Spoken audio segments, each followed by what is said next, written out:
Posa jedwapa tukupasilani zimene adapempha msikana wina lero lino Mzuzu pamene amacheza makamaka president aziko lino amacheza ndi mayufi aku Mzuzu. Takhala ndipompo mumve kuti kodi msikana amene adafunsa kapena kuti adapempha chani kwa president. All right. Ndifuna so ndingonenanso aliyense amene akuonera kuti tili ndi short code imene 2025 mukhoza kumatumiza ma messages anu kumene kwakhala kumafika. Even after this event you can send those messages talemba kuti short code 2025 and muzifunsa mafunso ena aliwonse kama suggestions komanso ma recommendations. Tinayisaidi kutipita okay, tikachoka kutipita ukuko. Please guys, just a reminder, it's not only about questions because also kumana my recommendations suggestions on how best tikuzopanga develop our country. And mukamala nkula, make sure kuti muzikumbukira kuti thousands of people out there mukwapanga representing ndinuyo. So when Mzuzu represent youth bwino ndithu.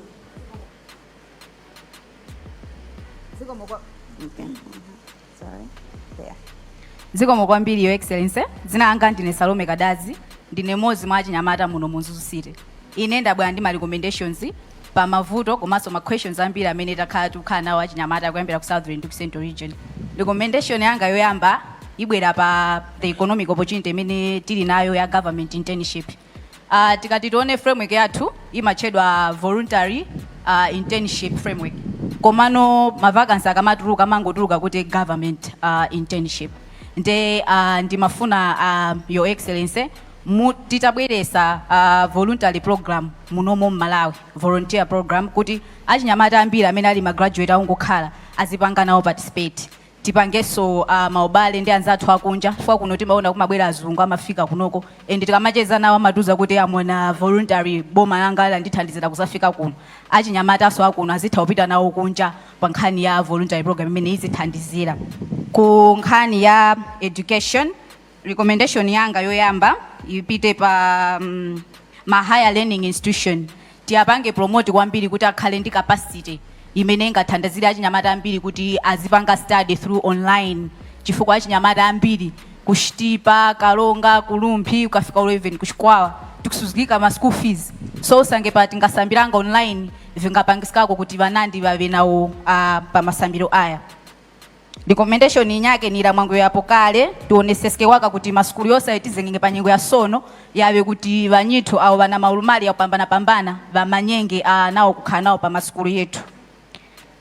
Chinyakeso mpangaso recommend kuti tuonjezere mwayi wa ma scholarships achinyamata amdziko lino la Malawi azipita kukunja kukaphunzira asamangokhala achinyamata 10 ayi dziko lathu achinyamata ndi ambiri. Tipange maubale ku Europe, America pa nkhani ya education kuti anzathu tizipita for scholarship. Achinyamata tizichoka muno Malawi mwina 100 kumapita kunja zitithandizira congestion imene tili nayo.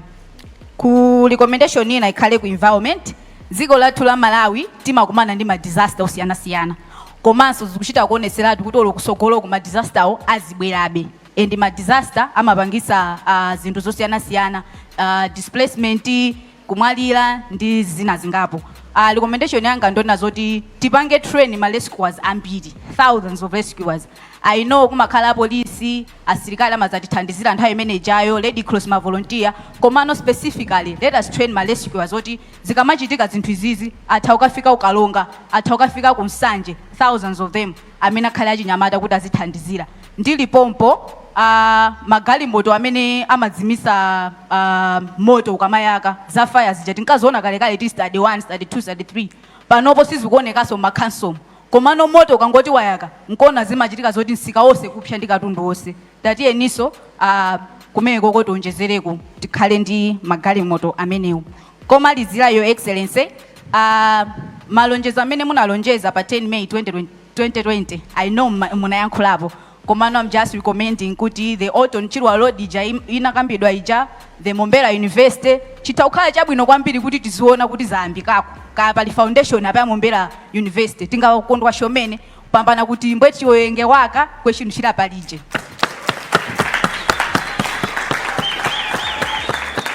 Recommendation nina Your Excellency ndingokupemphani komaliza kuti Mzuzu Youth Center imene ikukambidwa kwambiri chinthu chichi chinayamba 2016 nthawi zambiri timakhala tikuyankhula nde ndi pempho langa kuti Your Excellency musanapite ku Lilongwe mufikeko ndipaseri pompa pakuseruko Nimakutia.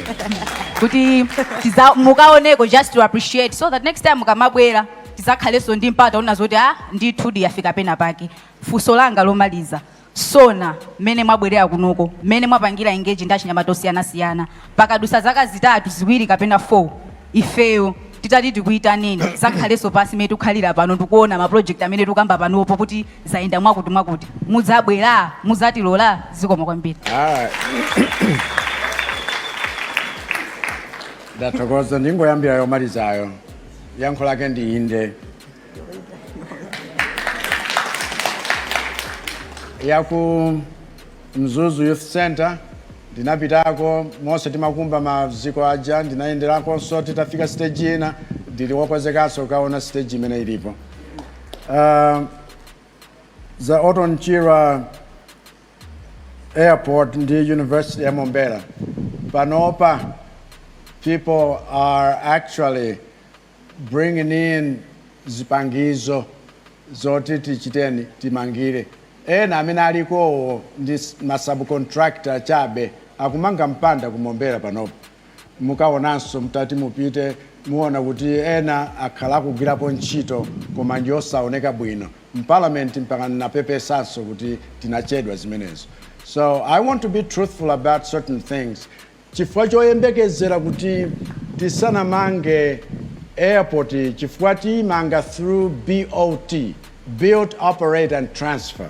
Anthu apezeka kale tidasintha malamulo deliberately kuti tikhale ndi mwayi umeneyo. Tisanafike kumeneko nchifukwa taona kuti even Mzuzu Airport tikuzirize akangochita certify wa ayata tiyamba kuti ndege zizibwera yapa chimodzimodzinso kukalonga chifukwa tisanafike pena pamene timafuna kwenikweni tichitenso zimene tikhoza kufikira pali pano ndimene tikuyendera. Koma maganizo wanu onse, thank you so much for those wonderful suggestions. I could comment on every one of them and what we are doing already, but I'm grateful for your suggestions. All right. Thank you so much, Your Excellency. Abando Woody. And then we... All right. Your Excellency, my name is Aaron Nkandawire, Catholic Youth Representative. I understand that we have gathered here with the aim of development. And our theme in Shitumbuka says, Kutrapo Luande, Pakukwezeka Shitukuko. So I see this in different angles. There's need for love, peace, and security. Now, in these three things, my first question goes to security. Just a few weeks ago, have observed that people in Kasungu Northwest constituency, particularly in traditional authority Chisinga, some of them they have chased out to leave the place just because they are close to Kasungu National Park. So, as a country through you, our president, how these people are going to leave that place, and what are the best solutions you are going to give them as they are in this rainy season with their farming activities. And the other question goes to job creation. We appreciate the way you have started, but however, we have a lot of educated people in our country. And these people, they are failing even to find their opportunities in order to run their businesses and as well as to have opportunity to jobs. So how are you going to help them? Some, they are moving outside the country in order to survive. Some, they are just lingering here and there in terms for them to find their daily needs. And the final question goes to the increase in increase in cost of goods here in Malawi. We understand that this is worldwide, but however, you as a president through your office, how are you going to help people, particularly in rural areas, civil servants, business, and those in schools, whether it's public university or private universities? Of course, we appreciate that you have increased the children fee. But however, according to the way how goods are now, that money can't be used for students, maybe to be used for the whole semester. So we are still asking that, of course you have increased it, but make sure you have increased more and more. Thank you. Yeah.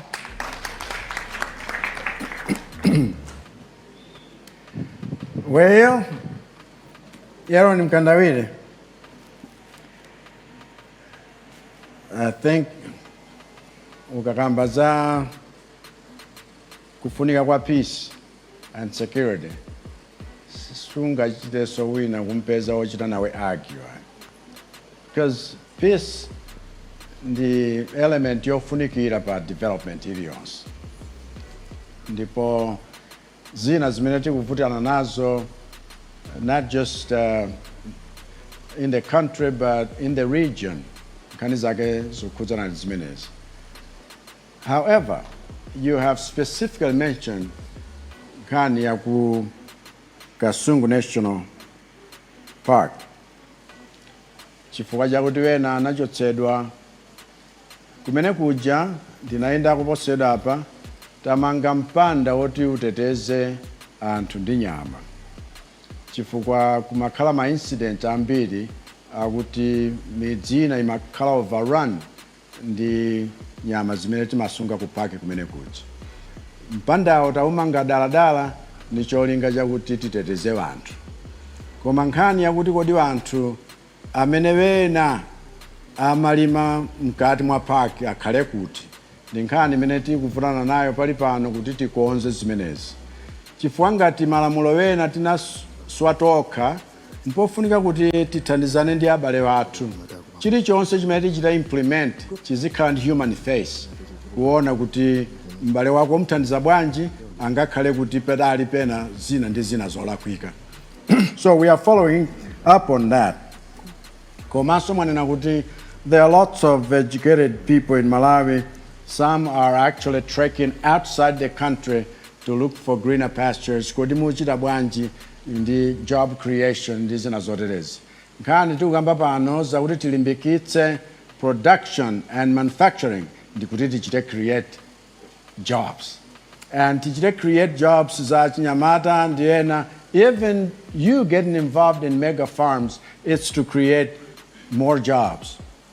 If you can fulfill your dream, that is that. However, we are also exporting labor because the whole world as a global village is also looking for expertise and skills in different levels wherever people can go.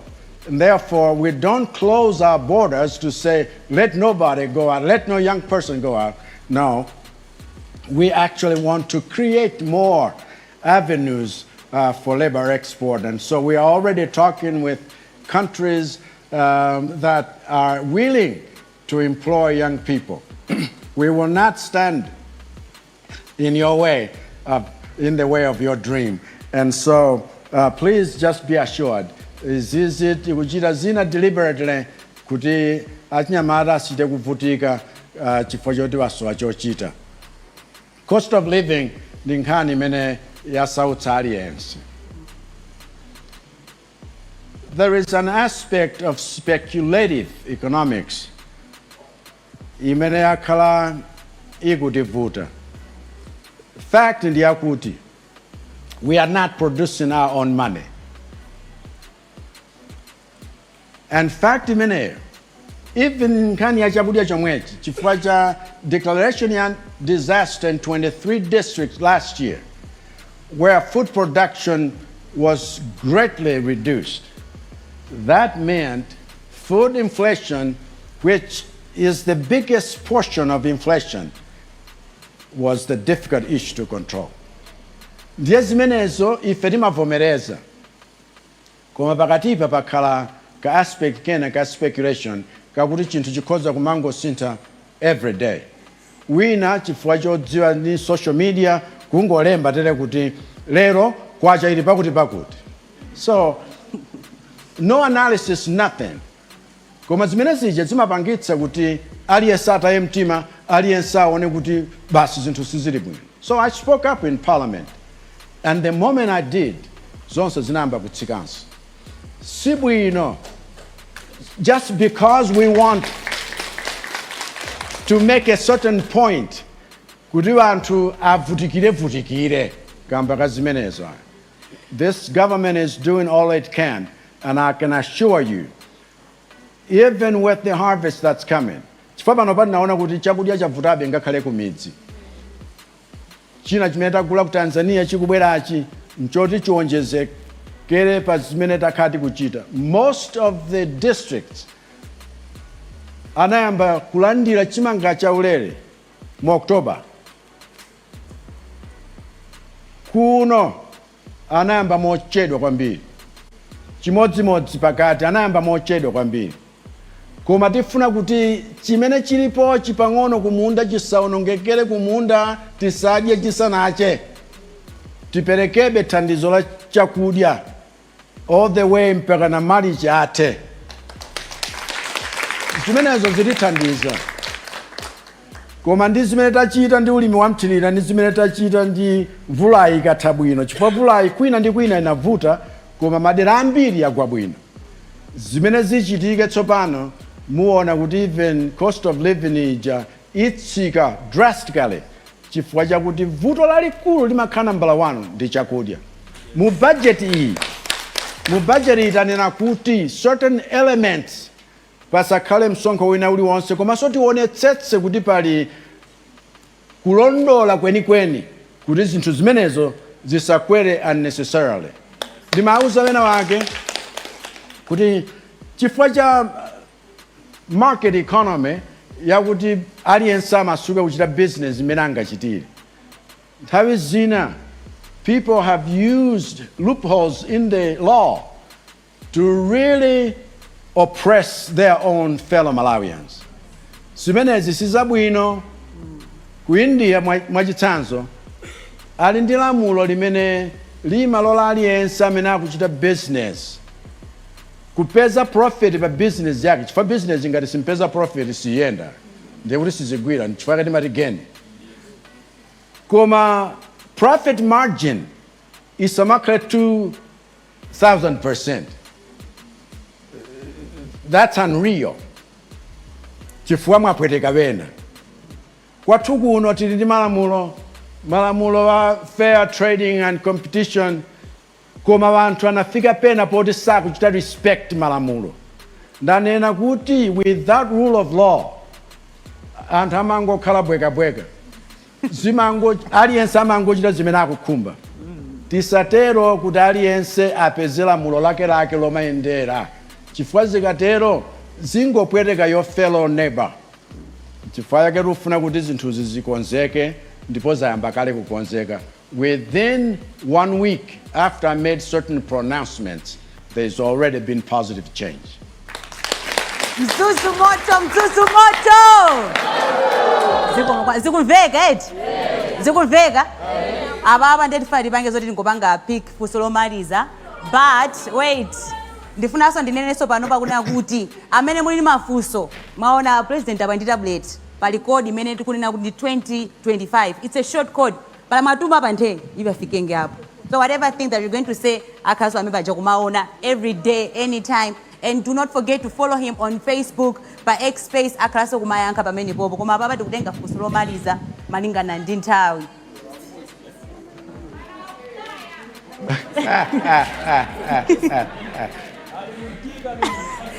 Amene ali muntika. Zao. Okay. Meseka nyinji nafuma kwa agenda. Okay. Nakondwa chomeni kuti Your Excellency, you've talked about agriculture kweniso malonzi au mayoya up. Your Excellency, kuno kwitu malo tilinawe yananti, including vimadimba mwini mumu. Kweni tikusowekera kapitolo. That's to be honest. Few months ago, apo tikapanganga implement national youth policy. Vision yetu ya Malawi 2063 kuti izakwanisikike. tikawaya kuti malo mwakuti tilembeni ntchito tipaseni mwavi wakuti tilimenge. Mukulima mula tilemba nenge tekateka ntchito. And kula ku BICC we had 4 ministers including wa agriculture wakapereka ma-billions mwayikako kwa agriculture.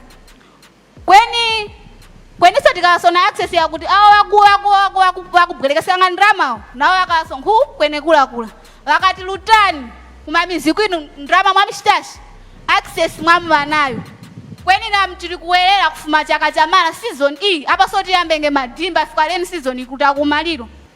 Ise Malulo youth, we don't have access to loans, Your Excellency. That's to be honest.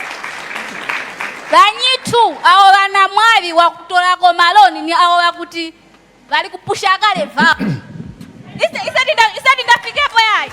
Bali kupusha kale zao zinayera kale. Ali ndi maliki. They are getting loans. Kwa makululo tili maklabu office yatu yakwadwa yote napanga register, but we are not getting the loans. Muti thandiza bwanji ababa tabwera ngati kwa kholo lathu kuja kunali kwa ministers as uncle lathu sitinathandiza. Now mwana akabwera kwa bambo yake, even Bible limanena kuti bambo yako sanga kufunga pemphe plate iwo nkumakupasa mwala. Muti pasako chani Malulo youth tabeya.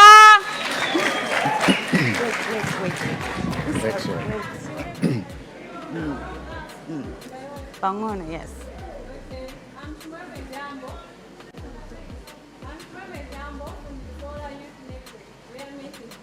Mungu ika nao mic kufupi. Put it on. Let's talk about so that they can think about a lot in terms of marketing.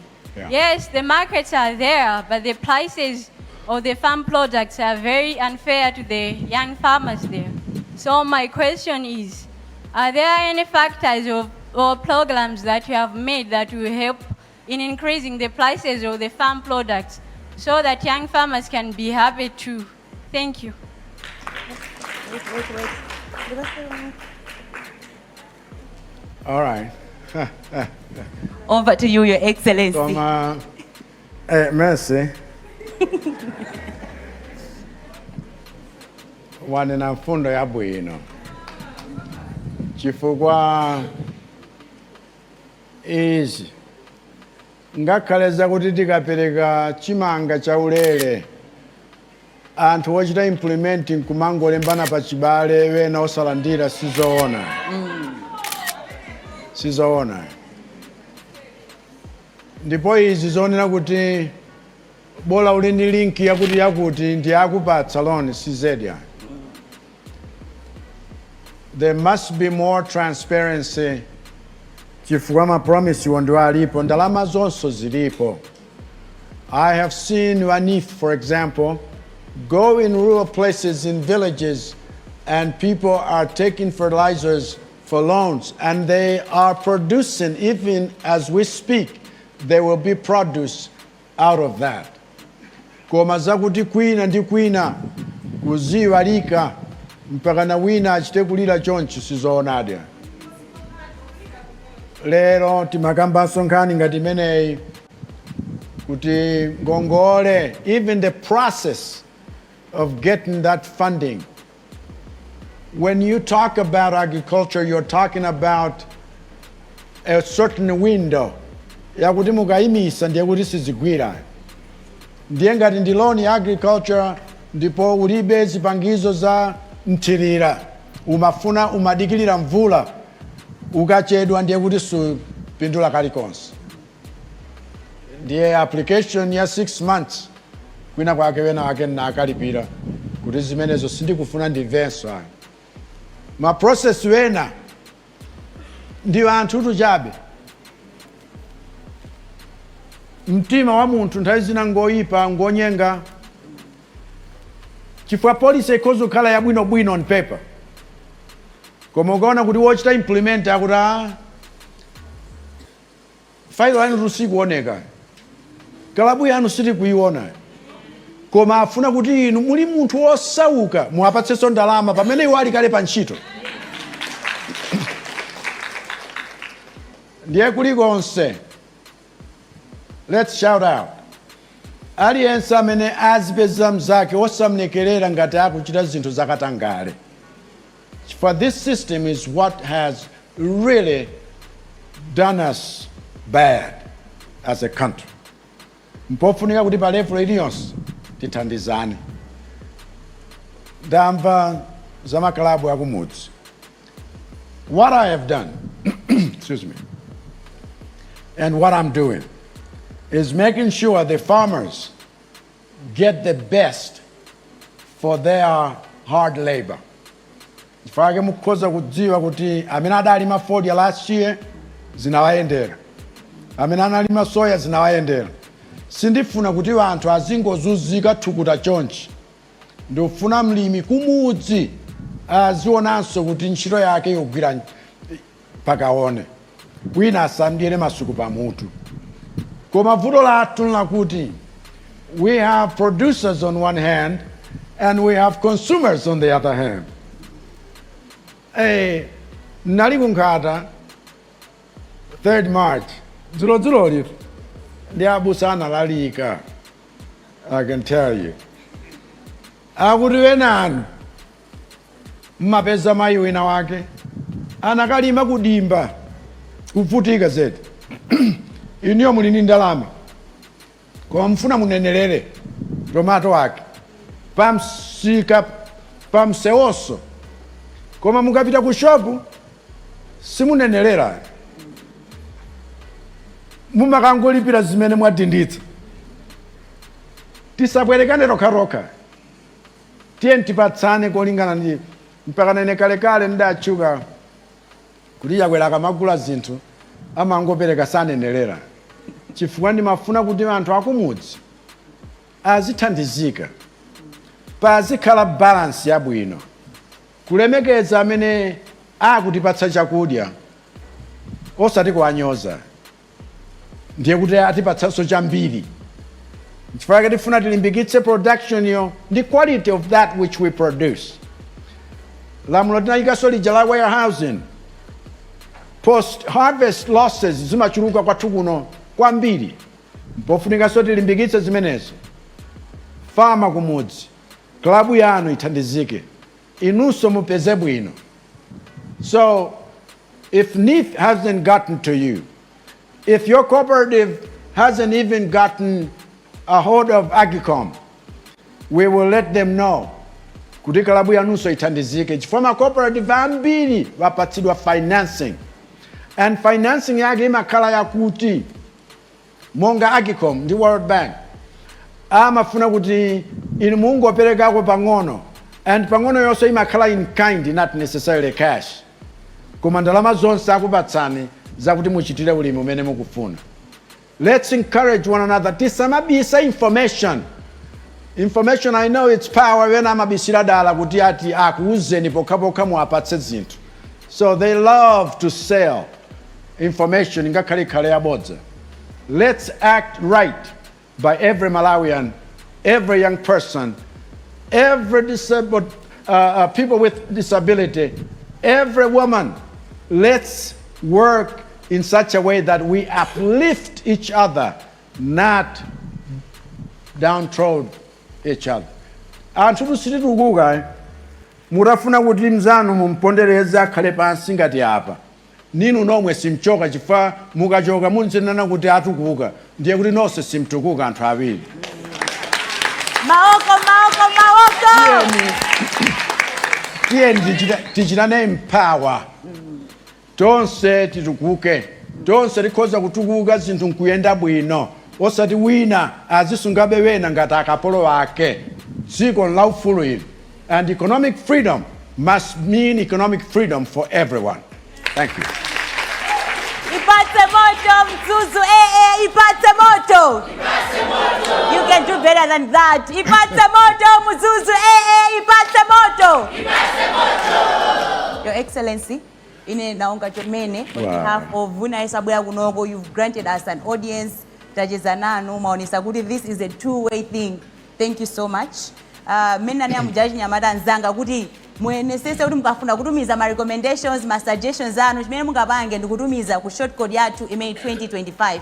But right now allow me, Your Excellency, ndipase nimpata kuti no mutitsekere mwambo watu wa lero. Queen of Vilekeke Kingdom and you also Amata. Naonga chomene kwa imemosi. Yewe. Vena Mzuzu. Ungano wetu uli ungano wapinduka chitumuka chake chometa. Chifukwa tasambirapo vinandi ndipona kondwa chomene na umo tachezeranga chiyuda mtumbikeni mose monga nanenapo yamba paja tipitirizo cheza nanu chifukwa mavuto wena sungamvetsetse kwenikweni ngakhale mkalasi ophunzira amakhala ndi zina zofanana, but there are individual differences. Ndipo ukapanda kusamalira individual differences wina wake azichita feel ngati sali included. N'chifukwa chake it's important for us kuti tizimvana bwinobwino tilankhulane moona mtima miyoyo yathu itukuke koma ngati mwatumiza mafunso anu pa WhatsApp kapena ku short code ya 2025 I assure you kuti zonse zomwe mwanena tizika pamodzi zithandizane kupanga mfundo zabwino kuti achinyamata mutenge nawo gawo lomanga Malawi wabwino. Please continue to engage with us and with me particularly via these available channels and on Facebook on Dr. Lazarus Chakwera. Reach me on my X handle at Lazarus Chakwera. WhatsApp number is 0999-552-280 and send me direct SMS via this code 2025.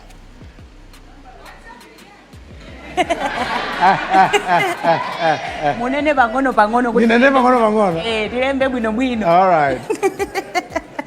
WhatsApp the 0999-552-280. Mabrika? Mwalemba? All right. Mwende makuwa chomene. Chiuda mtumbikeni mos. Kweni Your Excellency. Ndikuzozo anthu ambiri andizotafuse zambiri. Mitima mwamba. I saw that. Komano chimechinga ngoti mwina mtima tuzizire. Mwina wakachituzi. Selfie tikangona kuti tangwana dina dada ndipo ndichonjo eti. Ka selfie kokha basi kuti ngona kuti yayi dinali ndithu with the father of the nation. All right. Please Your Excellency. Ndachira kuphunziranso rizwini.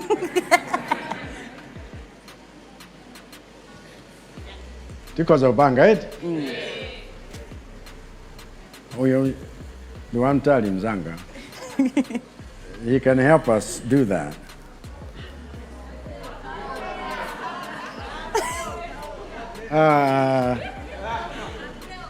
And Your Excellency, he's from Zuni. I'm Oh. a limited member Yankulira. I mean, he's also a comedian. Ka president kaja nkamene. Moga jambula kumwapa sasa kuti apiteso mbali naye msada ndaulo kuso wabwiraso vakwiza ukoso wafikenge koso kwafikenge kudandaula yaye ndekuti All right. mbali naye. Thank you. To those watching us on Facebook.